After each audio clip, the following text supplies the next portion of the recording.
Meus amados, o texto bíblico da nossa reflexão de hoje encontra-se no segundo livro de Samuel, capítulo 16, verso 23. Naquela época, tanto Davi como Absalão consideravam os conselhos de Aitofel como se fossem a palavra do próprio Deus. E o tema de hoje é Aitofel ontem e hoje. Aitofel era conselheiro na corte de Davi. Ele tinha a mais alta reputação que alguém poderia ter, haja vista o testemunho do texto que agora lemos, que relata que as suas palavras tinham a autoridade de um oráculo divino. Os mais escolados dizem que ele era avô de Batseba, e talvez tenha sido o pecado da neta, a queda da neta, que o levou a aderir à revolta de Absalão. Agora, meus amados, a palavra de Deus sempre será o padrão e a norma que regimenta a nossa vida espiritual.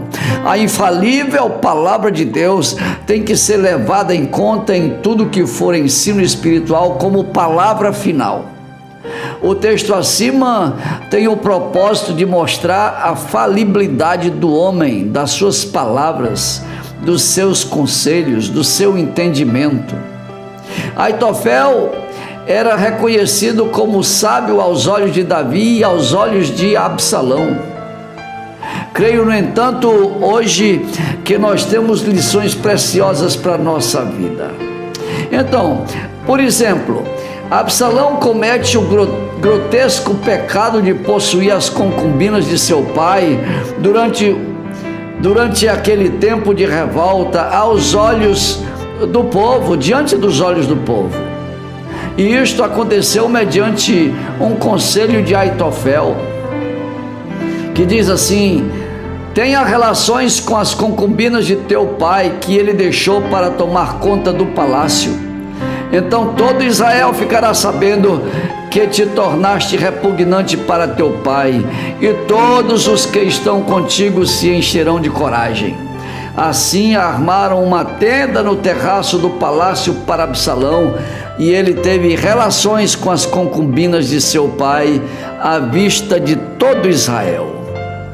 Interessante, meus amados, um conselho deste à luz do que diz o nosso texto de hoje, porque considera os conselhos de Aitofel como se fosse a palavra do próprio Deus. A incoerência interna é que Deus jamais orientaria alguém a adulterar, a um filho possuir a mulher do seu próprio pai. Veja aqui de cara uma contradição tremenda entre o que Aitofel aconselha e o conselho que os outros têm dele. Começa aqui o problema. Davi tinha um homem chamado Uzai, um arquita, que um dia frustrou os conselhos de Aitofel, dando um conselho melhor para Absalão. Foi justamente aí, meus amados, que o conselheiro tão sábio, chamado Aitofel, mostrou toda a sua fragilidade, tanto emocional quanto espiritual. É lá em 2 Samuel 17:23 que diz: vendo Aitofel que o seu conselho não havia sido aceito, selou seu jumento e foi para casa, para a sua cidade natal, pôs os seus negócios em ordem e depois se enforcou. Ele foi sepultado no túmulo de seu pai. O enforcamento. O sábio conselheiro, cujo conselho era que fosse como a palavra do próprio Deus, teve um fim tão patético, tão triste. Agora, meus amados, como é que nós vamos refletir nesse texto para hoje? Porque o tema é Aitofel ontem e hoje. A tendência de alguém nos nossos dias ter uma pessoa em mais alta estima espiritual, as pessoas chamam de, entre aspas, guru, vaso, profeta, profetiza, como seja, também acontece nos dias modernos, que essas pessoas podem se tornar os modernos Aitoféis. pois o espírito de Aitofel está solto nos últimos tempos no seio da igreja. Podemos ver pessoas seguindo conselhos de homens que frustram a palavra de Deus frontalmente.